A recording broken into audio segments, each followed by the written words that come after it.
ના ત્યક્ત્વા સ્વધર્મમ ચરણાંબુજ હરે ભજન પક્કોથ પતે તતો યદી. ભાગવતનો પ્રથમ સ્કંદ નારદજીના મુખમાંથી નીકળ્યો છે. ત્યક્ત્વા સ્વધર્મમ, છોડી દો સ્વધર્મને. સ્વધર્મને, ધર્મને નહીં. સ્વધર્મને છોડવો હોય તો છોડી દો. કેવી રીતે? ભગવાનના ચરણમાં પ્રેમ ઓછો નહીં કરવાનો, સ્વધર્મ છોડી દેવાનો. કેવી રીતે? જો, માની સેવા કરવી, માતાની સેવા કરવી એ પ્રત્યેક પુત્રનો સ્વધર્મ છે કે નહીં? હા કે ના? છે ને? હા, માની સેવા કરવી પ્રત્યેક પુત્રનો સ્વધર્મ છે. પણ ભગવાન રામના પ્રેમ ખાતર ભરતે જનુની તજી. ભરતજીએ કઈ કઈને છોડ દીધા. ત્યક્ત્વા સ્વધર્મમ. પિતાની સેવા કરવી એ પ્રત્યેક પુત્રનો ધર્મ છે કે નહીં? પિતા તજો પ્રહલાદ. પ્રહલાદજીએ પિતાજીને છોડ દીધા ભગવાન નરસિંહના પ્રેમ ખાતર. હા, મોટા ભાઈની સેવા કરવી પ્રત્યેક નાના ભાઈનો ધર્મ છે કે નહીં? હા, પણ રામના, ભગવાન રામના પ્રેમ ખાતર વિભીષણે બંધુ ત્યજો. વિભીષણે રાવણને છોડી દીધો. ગુરુની સેવા કરવી પ્રત્યેક શિષ્યનો ધર્મ છે કે નહીં? ભગવાન વામનના પ્રેમ ખાતર ગુરુ બલિ ત્યજો. બલિએ ગુરુ છોડી દીધા. અને સસરાની, સાસરાની સેવા કરવી એ પ્રત્યેક પુત્ર વધુનો ધર્મ છે. પણ ભગવાન કૃષ્ણના પ્રેમ ખાતર મીરાએ મેવાડ છોડી દીધું. ये है त्यक्त्वा स्वधर्मम चरणांबुज हरेर भजन पक्कोथ पते ततो यदि. હા,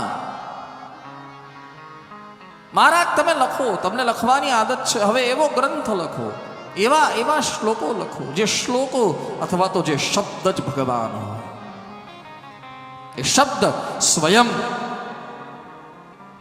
દ્રવીભૂત હોય અને પરિણામે ભગવાન વ્યાસને પ્રેરણા મળે.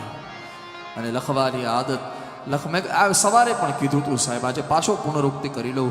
મને ક્યારેક એવો અનુભવ, એટલે કે મને ક્યારેક એવો વિચાર આવે સાહેબ કે ભગવાન વ્યાસે જ્યારે ભાગવત લખ્યું ને એ કલમ સાઈમાં નથી બોળી, પોતાની આંખની આંસુમાં બોલીને આ ગ્રંથ લખ્યો છે.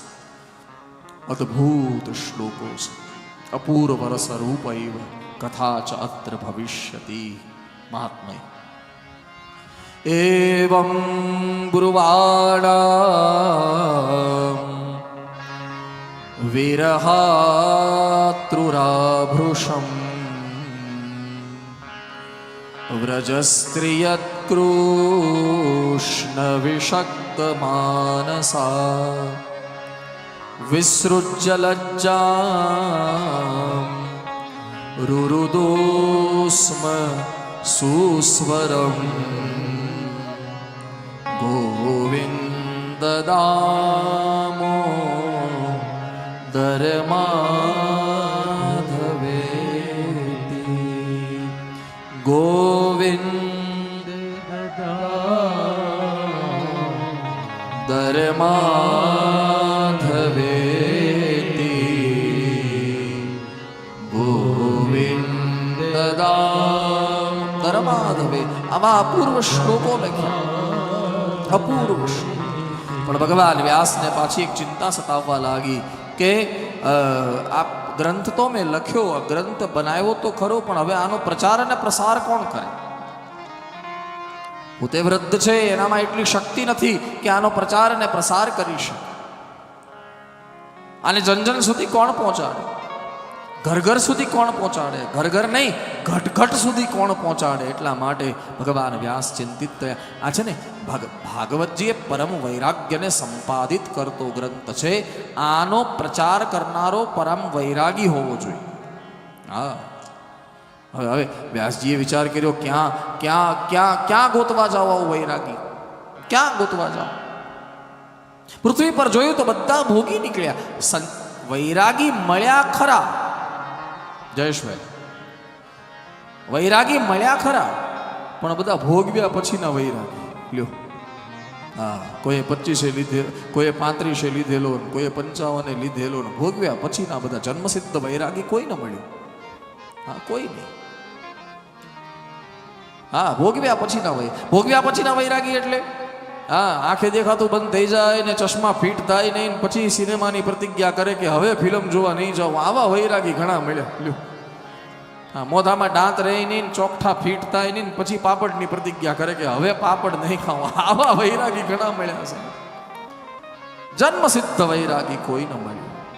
આકાશમાં દ્રષ્ટિ કરી તો આકાશમાં બધા જ દેવતાઓ પણ ભોગી નીકળ્યા. હવે ભગવાન વ્યાસે વિચાર કર્યો મારે પરમ વૈરાગી ગોતવો કઈ રીતે. અને પછી સંતોએ કહ્યું કે આ જગતમાં ભગવાન શંકર સમાન કોણ વૈરાગી, કોણ વિરાગી. તમે ભગવાન શંકરની પ્રાર્થના કરો. અને પરિણામે ભગવાન વ્યાસે ભગવાન શંકરને રીઝવ્યા છે. ના,